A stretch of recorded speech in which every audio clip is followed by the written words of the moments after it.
नारायण नाम। नारद मुनि नारायण नारायण का जप करते हुए पहुंच गए अपने प्रभु के लोक यानी कि वैकुंठ लोक। वहाँ शेष शैया पर भगवान विष्णु विश्राम कर रहे थे और विष्णु प्रिया भगवती लक्ष्मी चरण कमल चापन में मग्न थी। नारद मुनि थोड़ी ठहरे, फिर सोचा कि प्रभु के विश्राम में विघ्नकारक ना बन जाऊं, इसलिए चुपचाप चल पड़ने का सोचा।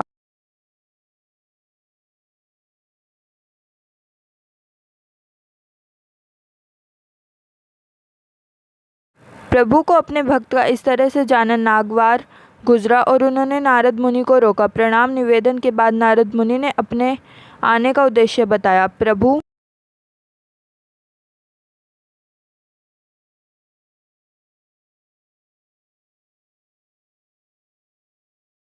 धरती पर इंसान त्राही त्राही कर रहे हैं। हर जगह भुखमरी, महामारी, विस्फोट, गरीबी जैसे रावण अपने 10 मुंह खोले इंसानों के लिए अपनी उदार अग्नि में भस्म करने को तैयार खड़े हैं। प्रभु आप तो प्रत्येक युग में इंसानों की रक्षा के लिए धरती पर आते हैं, फिर कलयुग आपके स्नेह से वंचित क्यों है? देवऋषि, हम कलयुग में भी मृत्युलोक पर अवतरित होंगे, पर अभी सही वक्त नहीं है।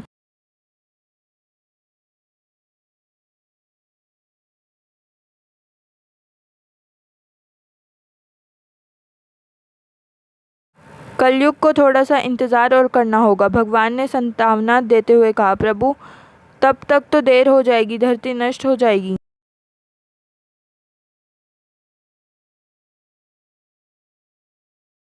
आपको अभी ही कुछ करना होगा। पर नारद मुनि जी भी जानते थे कि प्रभु ब्रह्मा जी के बनाए नियम में उलटफेर नहीं कर सकते। वह अपने निश्चित वक्त पर ही अवतरित होंगे।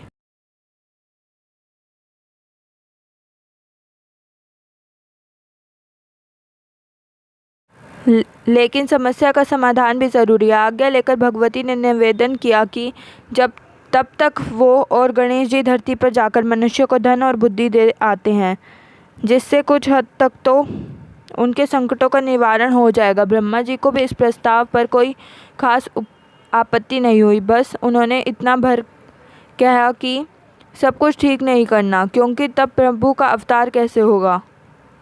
प्रभु का अवतार नहीं होगा तो विधाता के लेख में खामी आ जाएगी। फिर मृत्युलोकवासी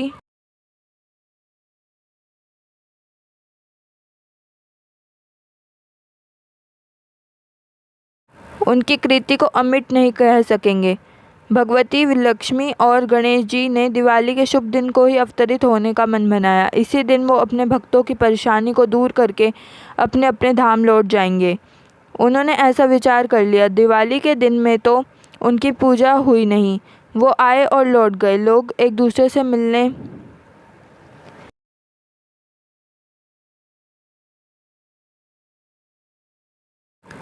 में अपने अपने तोहफों को अच्छा बताकर दूसरों के तोहफे घटिया बतलाने में व्यस्त थे और इसी में रस पा रहे थे। दोनों अपना मुंह बनाकर लौट गए। नारद जी ने उन्हें बताया कि पूजा तो रात को होती है, इसलिए आप दोनों रात को ही जाइएगा।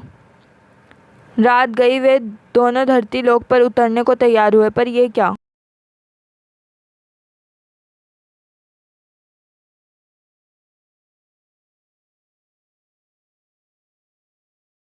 बाहर से ही वायुमंडल प्रदूषित हो चुका था। सांस लेने में काफ़ी तकलीफ हो रही थी। आकाश मार्ग धूल धुएं से अटा पड़ा था, जैसे तैसे बहुत मुश्किल। और वो डर भी रहे थे कि जाने धरती निवासियों पर किस दानव ने आक्रमण कर दिया होगा। खैर, जैसे जैसे वो निकट पहुंचते गए परेशानी बढ़ती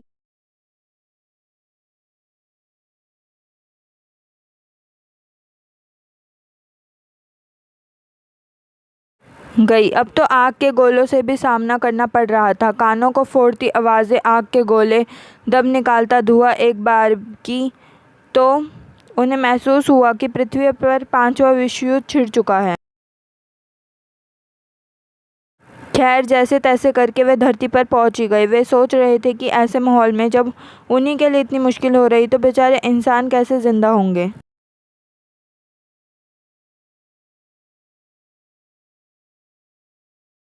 पर धरती पर आकर पता चला कि ये सारे तमाशा इंसान ने खुद ही खड़ा किया है। हद तो तब हो गई जब मस्ती के नाम पर एक बच्चे ने गणेश जी और लक्ष्मी जी के ठीक सामने बम फोड़ दिया और हंसने लगा। पर इनकी तो सिट्टी बिट्टी गुम हो चुकी थी। पर वे क्या करते, आखिर है तो वो बच्चा ही।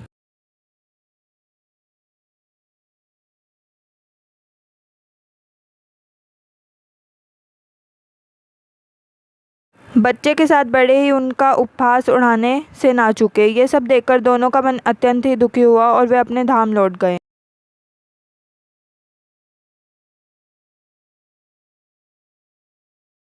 भगवान विष्णु से दोनों ने मिलकर कहा कि प्रभु, आप धरती पर अवतरित मत होइएगा, क्योंकि इस बार इंसान का दुश्मन कोई दानव नहीं, वे खुद है। भला जो खुद जलना चाहे तो उसे कौन कब तक बचा सकता है। और उन्होंने पूरा वृत्तांत कह सुनाया।